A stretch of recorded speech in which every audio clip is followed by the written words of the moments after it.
साथीहरूले बन्दुक बोकेर सत्ता ल्याएपछि सबै कुरा हुन्छ भन्नुहुन्थ्यो। पुष्पकमल दाहाल र बाबुराम भट्टराई भन्ने ठग एकजना धूर्त खसका सन्तानले हामीलाई धोका दिए।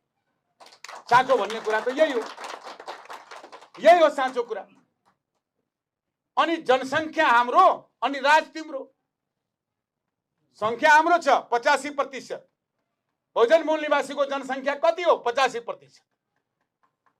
85% जनसङ्ख्या दास कमेरा गुलाम हुने अनि 7-8% जनसङ्ख्या चाहिँ शासक र मालिक हुने, उनको 19वटा 20वटा पार्टी हुने, अनि हाम्रा मान्छेले रित पुर्याइदिन उनको पछाडि दौड्ने। अनि हाम्रा मान्छेले के गर्ने भने चन्दा उठाएर खानाका लागि पार्टी निर्माण गर्ने। साँचो कुरा यही हो, साँचो कुरा यो। त्यसैले तपाईले मेरो कुरामा रिसाएर मेरो केही पनि बिग्रिदैन। म तपाईहरुसँग रिसाएर गयो भने नेपाली जनतालाई बिग्रिन सक्छ।